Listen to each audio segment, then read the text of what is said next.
What's happening, chess fans? Welcome to Net Chess and Chill. Today is a special video.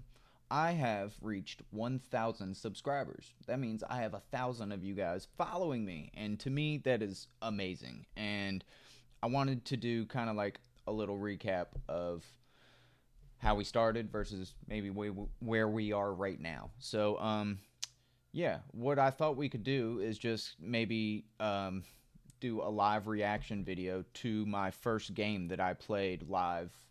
First game I've ever posted to YouTube. First time ever doing YouTube. First time playing chess since I was probably 10. Yeah, I figured that would be fun. And we can just kind of see what we have, going on with my thought processes then versus now, and maybe we can like analyze the game together. My video quality was pretty bad, so I'll go ahead and apologize right up front. Just bear with me. And the sound quality is also not but so good, so we'll do our best. And yeah, I guess without further ado, let's get into the game. Let me get this headset on so I can listen to what's going on. All right, yeah, we're just gonna get right into it. So here we go. Let's see who we're playing today. Right. So here we are. I will do my best to pause if we need to, and we can talk about things. The video is about 15 minutes long, so we're just going to go through everything. So I started with d4. You guys know I like the London. At this stage in my life as a chess player, didn't even know what a London was. I thought it was just a place in the world. So, yeah. So I went for what is considered a kind of like a Queen's Gambit sort of thing here. Again, I have no idea what I'm doing, so this is all just me trying to fight for the center. Knights, bishops, castling, that kind of thing. I'm very just focused on basics. So a good move before this all happened would be probably I can't take here, right? But I could defend and leave this bishop at home, which kind of sucks. The dark squared bishop. I could also, I don't know, maybe fight for yeah, I mean, it is nice because it also opens up my light squared bishop, right? But think right now. I don't really play these positions. I play a London, right? So sometimes I do end up pushing c4 and playing knight to c3, as opposed to putting the knight on its typical London square, d2. Those are in cases where normally they bring the bishop out to f5, and to me that's what I like to do in those positions. So I developed the knight out. We'll see what our opponent does. It's been a long time since I posted this video, so I don't remember at all what my opponent does.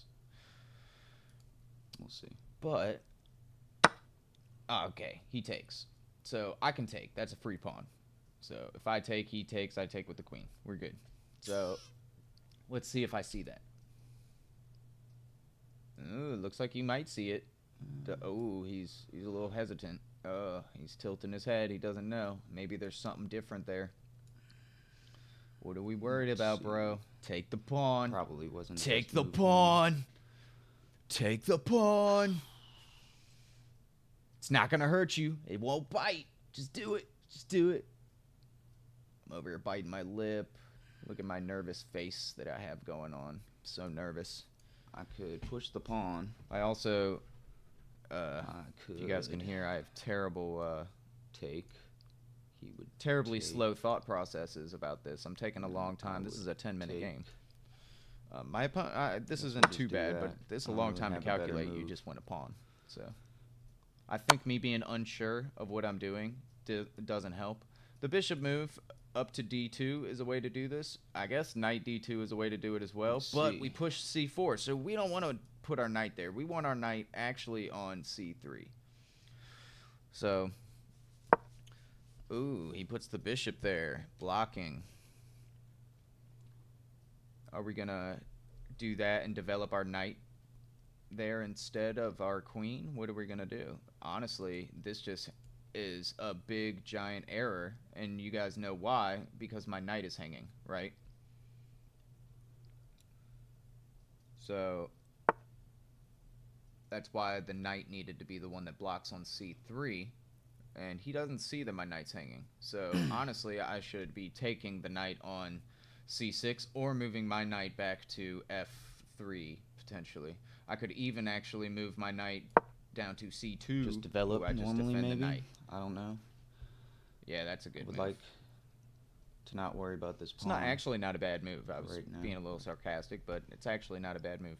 Moving the knight would have been something, but it's not too bad. He can put pressure on my knight though, and I'll need to do something about this bishop here.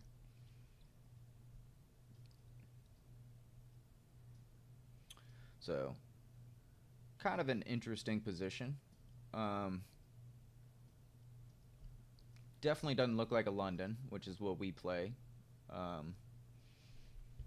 Probably need to learn some new openings or just something to vibe it up a little bit, because a lot of people know how to combat my London pretty easily. Some people find it annoying to play, but I also keep falling for some London traps like pawn pushes that fork my pieces on the e-file, and it hurts my feelings that they consistently happen to me. So the other thing that annoys me is when the knight goes to h5 attacking my bishop on h4. I always find that relatively annoying. Alright, so we have this position. Opponent moved his queen just early. Yeah, that's not a bad move at all. Winning some tempo on the queen. Our king is a little unsafe here, though. This knight I think we should take the bishop. To me, that would be a good move. Whoops. You can take the bishop, and then you can start moving the knight. Maybe just the knight's going to come in to b4 to recapture. The queen might actually do that, which would be... I don't know if that'd be good. We'll see. Like I said, we have a move like knight to c2, which would attack that queen again. Actually, if we take and the queen recaptures, we're in check, so we have to block the check first. Aggressive. So in this position, we have a queen, just up in our face. Nice. I feel like the knight move would be pretty solid right now. Knight to c3, attacking the queen, blocking the bishop. Want me to fianchetto. Pin, and if the bishop, the queen would need to move, or the bishop could just take. What if I do something like that? The move we would like to play is bishop d3, but the dark squared bishop is completely blocking our vision of the d3 square. So I'm doing all right. It's not too bad.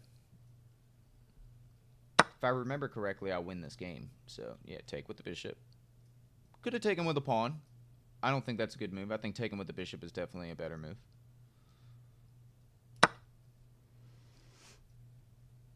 Without a doubt. Now we can actually play bishop to d3, chasing away the queen. Opponent has neglected developing any of his pieces, and he's moved his queen out really early, and we could kind of ask him why. What is your purpose? Now, the problem with bishop to d3 is it does hang the g2 square. So maybe f3 would have been a... you can't do that either because e3 hangs. Yeah, it's pretty tough. I think that maybe moving the knight back would have been alright. Oh, okay. He just doesn't go for the g2 pawn. Interesting. So we can castle now and we're in good shape. Yeah. Actually, now that I look at all that, it was a little complicated there with the queen kind of in your face. But also the queen could just come to f3 and we could trade. That would have also been a move.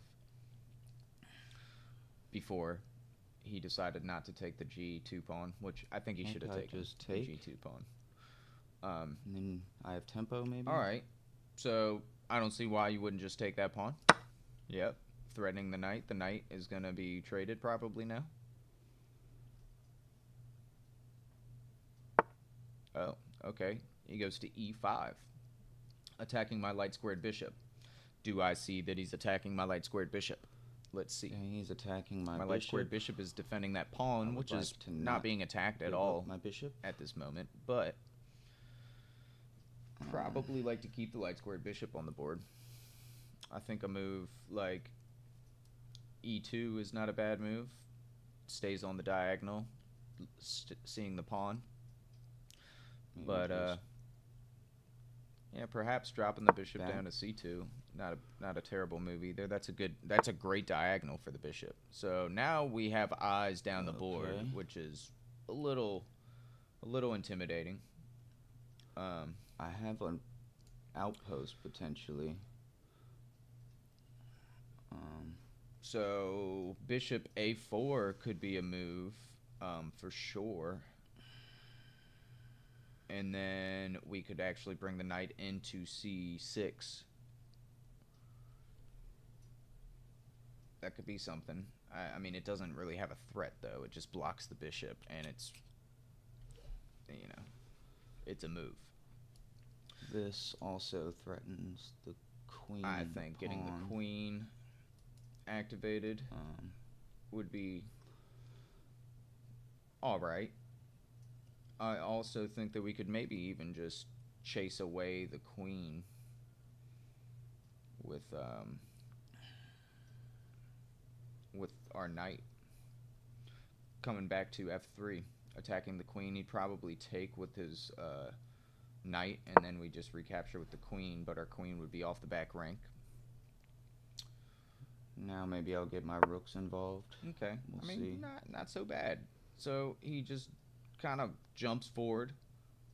En passant. Kind of en passant, attacking the bishop. That's a great move. Glad I saw that. That's a beautiful move. Bishop's got to move now.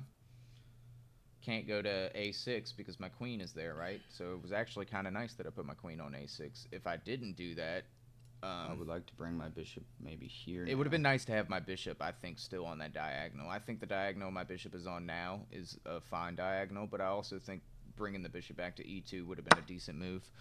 Just keeping eyes on that diagonal. But it allowed for my queen to come here, so not too bad. So he does take.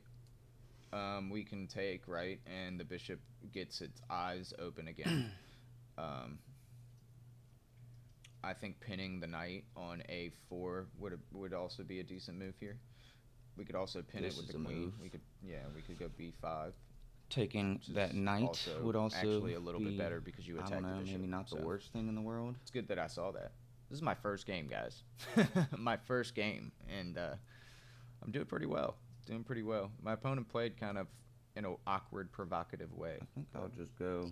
So we'll pin the knight, it looks like, with b5, queen to b5.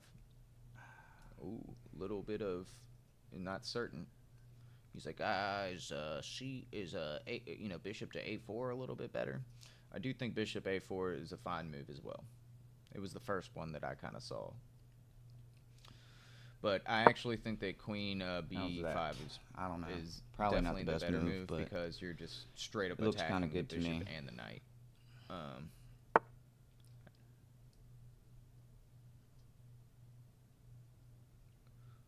Huh. Yeah.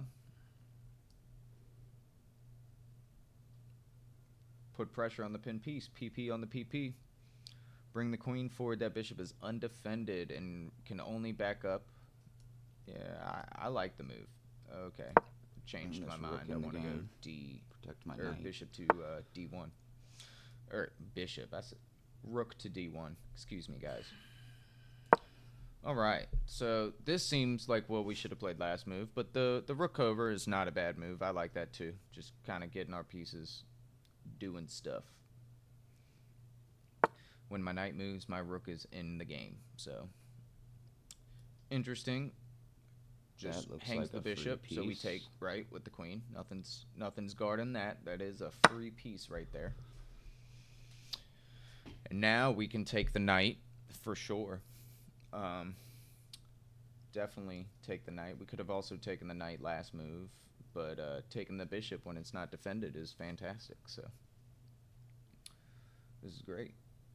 I mean, I think we're doing all right. I mean, I'm up material, that's for sure, but This it's never is too late us to lose up a the piece, game. and we are think I threatening should big probably things kick here, out the guys. queen next Actually, move. If we take the knight with our Do something like our that. bishop, we give check. They should probably sack the rook. We'll see. Um, I could just also take. could have brought the knight in to also get out of that. That is a wild looks move, pretty but good. This is nice. Yeah, we're gonna bring this in for a check, And I'm also attacking that pawn. You literally defended have few a checkmate times. on e7 if the king has to go to I don't e8, understand so the king checkmate move. on I mean, e7 I with the understand queen. getting unpinned, but you could have castled. Yeah, checkmate e7. Oh yeah, this is bad. Ooh, what are you gonna do? Yeah, you could take the rook. Oh well, you can't take the rook. Excuse me, the queen. So I defends, can so you take the can't do pawn, that. You could, yeah, obviously. you could do something like that, but you could just find checkmate on e7. I see it? could Please find it. bring another piece to the game.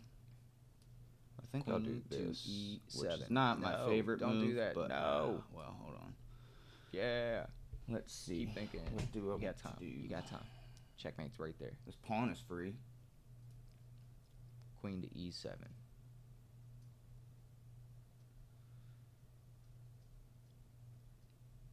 I mean, I'm not wrong. There's a lot of good moves in this position, but there is one best move, and that is checkmate. So, yeah, that's checkmate, buddy. Hit it. Hit the gas. Hit the gas. Do it. Drop that queen. Yeah. Yes. I won by checkmate. See, guys, we did pretty well. Fucking awesome. Did pretty well. It's not that bad. Good job, brother. Good game. Well, Shri man. that was fun. 846. That's funny. I have like a little Ninja Turtle thing going on. Okay, so I think we played a really good first game. I mean, it wasn't really bad. I mean, you know, it definitely wasn't the cleanest game in the world, but that's a sexy checkmate to get on your first game. Yeah, it was not as bad as I thought. I'm rated about 1,000 now, and I think in this range, I think I was in the 800s here, but I quickly fell down to around like 565 or 550 very soon after this video. I filmed the entire adventure. If you guys are interested, it's on my YouTube, Journey to 1000 Elo. Yeah, that was awesome. So I played a pretty good game. I'm pretty proud of myself. I think I still have learned a lot. I definitely see some of those tactics quite a bit faster now, but the improvement is immense because it helps to be able to play fast. Guys like this, I should be able to wipe the board with now, especially when they bring the queen out early like that, don't develop their pieces. And I have trouble with some guys like that. Like, bringing the queen out still bothers me a little bit sometimes. If I don't know how to punish it, it bothers me. But yeah, it was a good, solid game. And like I said, this is mostly just a way to see how far I've come. I think my calculation's far better now, faster for sure. And I think that I was camera shy, all sorts of things, right? This is my first time ever filming myself for YouTube, so I know I keep saying that, but it definitely influenced my behavior for quite a few videos. It still, I'm a little nervous on camera still, right? Like, it still is kind of weird talking to a camera alone in my apartment, knowing that there's other people that will be seeing it. But I mean, it is kind of weird. If people listen, like my neighbors hear me, they probably think I'm weird, but it's all good. I like being weird. Well, let's get back to the big screen. You guys can see my ugly face. Thank you guys for 1,000 subs. I am honored. I never imagined that my channel would be this big within 4 or 5 months. It's amazing to me. You guys are the best. Thank you for the support. Hopefully I can start bettering the channel. If you guys have any advice for me or anything like that, keep it nice. Don't be mean to me. But if you got any positive criticism or advice and stuff for me, that would be great. I do need to continue my chess journey. My 1200 elo journey is kind of rough right now. I've been having trouble just staying around 1,000. So hopefully we can surpass that soon. I've been doing puzzles and I need to just kind of increase my studying a little bit. So if you guys have any tips, tricks, tools, whatever, just let me know in the comments below. Thank you guys so much again for subscribing. 1,000 is awesome and I really appreciate it. See you guys tomorrow.